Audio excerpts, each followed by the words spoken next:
So I know I'm a little late on this one, but I just watched Creed 3 a couple nights ago. Not a bad movie at all. This really has carried very solidly through 3 different films. And Michael B. Jordan is an insanely talented actor and apparently a very clever director. Now, I already know from Chris Stuckman that he took a lot of what he did in the fights, like, examining a weak point and hitting it and like sort of like the slow and sped up. He took that apparently from a particular anime. I'm not very big into anime, but apparently in one scene there was a poster of said anime. So, he wasn't just ripping them off. He was paying tribute and acknowledging the fact that that's what he was doing. I like the fact that visually he tried to do something different. He put his thumbprint on this film. There's a really cool scene, barring spoilers, but essentially it's the end when the two are fighting, the audience disappears and they're both there on the same stage, like it's just the two men and nobody else is there. Really awesome idea and very, very, very effective. The relationship that Adonis has with his daughter is adorable. The character is just really likable, and I love the fact that he does have a little bit of Apollo Creed in him. He is a stubborn bastard sometimes, but in the end, he's not his old man. There are a couple scenes in this movie that actually almost made me tear up a little bit. This is good directing, and I seriously applaud Michael B. Jordan for this. In terms of consistency, I would say that the Creed movies far surpass the Rocky movies. Now, listen, before you jump down my throat, I'm not saying that Creed is better than the original Rocky. It's not, okay? The original Rocky is the OG.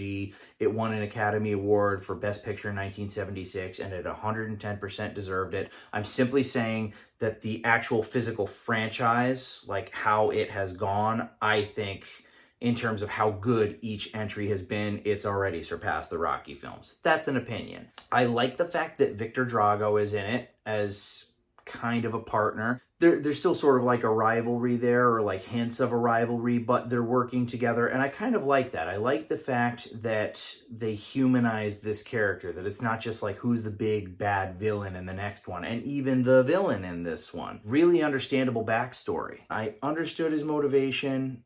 He was twisted, and I understood why he was twisted. Like, not to compare it to Rocky 3, but it has similar themes, very vague themes, where, like, Adonis is kind of like at the, he's the top of the pops, and frickin', here's this dude who's been training like a dog, and he's hungry, and he wants the title, and he's a punk.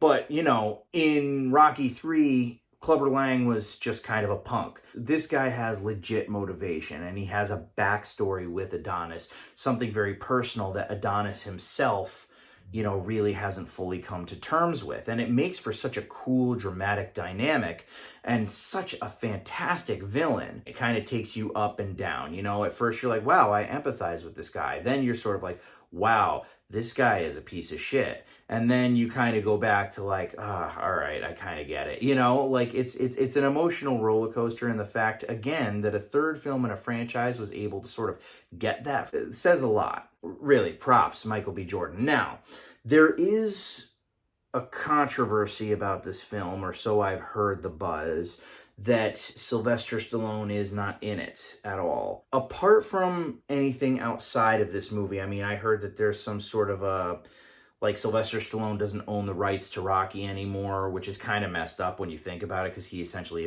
invented the character. But that being what it is, I don't feel that a Creed movie needs to have Rocky in it, because it's not about Rocky, it's about Adonis. And, like in the first film, it made sense. It was about Adonis, it followed Adonis, but he, when he runs into Rocky and Rocky becomes his trainer, it seems almost sort of like seamless the way that it happens. And Creed 2, which again, really good movie, but he's fighting the son of the guy who killed his dad in the boxing ring, all right? And to bring Ivan Drago back into that movie, it was just as much really kind of like Rocky 8 as it was Creed 2, which, again, I'm not complaining. It really, I feel that it added more depth to Rocky 4, which was arguably the biggest, cheesiest, 80st Rocky movie that they made. It gave it more of like a grounded kind of, thickened story, and I liked that. However, one might have been thinking by the end of that movie, okay, they're getting dangerously close to like getting into J.J. Abrams territory, where they just start like kind of leeching off of, what has already been. Again, it worked for that movie, and what they did subvert a lot of things, and it wasn't like friggin' Star Trek Into Darkness, where it's just like, let's take exactly what happens in Wrath of Khan, but just sort of flip it on its head. It wasn't like that at all, But again, it really did hang very heavily on a previous Rocky movie. So I think that it's good that they moved forward with this. And again, I don't think that they need to have Rocky in these movies. That being said, the biggest, I would say, problem that I had with this movie, and I mean, really, in essence, it's kind of a little thing, because I think that Sylvester Stallone's lack of involvement had to do with other things. But something happens in this movie, barring spoilers. It was one of those things that made my eyes water a little bit, you know what I'm saying? But it was like kind of a big, important thing that happened.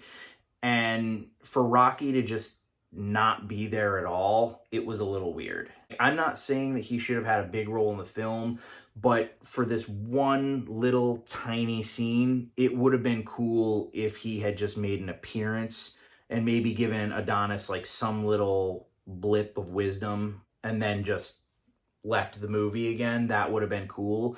But his absence was kind of noticed, particularly in that scene. However, honestly, when that's the only complaint, and even then, it's not a complaint, it's more or less a preference, really. I understand that there was a lot going on behind the scenes, that maybe they couldn't have had him in there. Again, it's just a preference. And when that's my only issue with the movie, and it's the third in a franchise, we're going pretty strong. I can't really imagine what Creed 4 would be about, but if they wanted to make a Creed 4 at this juncture, I'm game. I'd be in theaters to see it for sure, because this one was pretty awesome. I mean, maybe someday in the near future I'll do a ranking of the films, but they're all neck and neck, essentially. It's a very, very good series. It's a very, very solid franchise. And that's all she wrote.